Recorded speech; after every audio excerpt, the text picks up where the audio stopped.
àdúrágbèmí mo fẹ́ dá sóhun tó ń lọ nígboro ọ̀rọ̀ coronavirus mo mú wá ẹ̀tẹ́ ti bẹ̀lẹ̀ jẹ́ kẹ́ ẹ gbọ́ titun lẹ́nu akéwì. coronavirus àrùn tí mú kí baálé ilé sá kíjokíjo, àrùn tí mú kí baálé ó ṣàyẹ̀wò ọ̀dẹ̀, àrùn burúkú tó wọ̀ ló wá tí mú kí gbogbo ẹ̀dá ó gbọ̀n jìnnìjìnnì. ó jọ mí lójú ó yà mí lẹ́nu pé gbogbo ọmọ nàìjíríà tí ń bẹ lájò ni wọ́n ti ń rántí ilé. coronavirus jowó ilé bàbá wọn fún wọn. àrùn tó ṣẹyọ lórílẹ̀‐èdè China ìlú Wuhan ló ti bẹ̀rẹ̀. 14 days péré ló ń fún tọmọdé tàgbà pé kí wọ́n lò láyé. bó ṣe ń pa gúgúrú ló ń pa gúgùn. coronavirus àṣé Ebola ń ṣeré lọ́wọ́ ni coronavirus gan lọ̀gá àrùn. níbi sísín ló ti ń bẹ̀rẹ̀ orí fífọ́ ikọ́ wúwú. àwa dẹni tí ń juwọ́ síra ẹni lókèrè rere a ò lè súnmọ́ra ẹni. bàbá dẹni tí ń sá fọ́mọ aya dẹni tí ń sá fọ́kọ rẹ̀ lọ́dẹ̀. coronavirus ò tún fààyè ìbálòpọ̀ sílẹ̀ rárá ṣébẹ̀ ni tó bá dé bá ló lè ṣàlàyé ọ̀rọ̀ orin kí dọ̀tí lókùn tí gbogbo ayé fi ń kẹ́ra wọn tí wọ́n sọ pé gbẹ́sẹ̀ ni.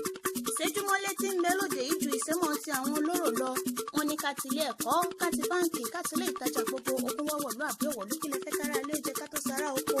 coronavirus ò tí ì dé à ń pariwo wọ́n ń jálé wọ́n ń já ṣọ́ọ̀bù kiri ẹ wá ní ẹ fẹ́ kíwà ìbàjẹ́ wa wọ́ bọlẹ̀. Ebola dé ìlú òrù ìlú ògbẹ ó ṣe wájà ìsàn àyálò lágbà bí ẹni gbagbá ọtí èyí ti jẹ́ tí nǹkan ilẹ̀ wa ò jọ wá lójú.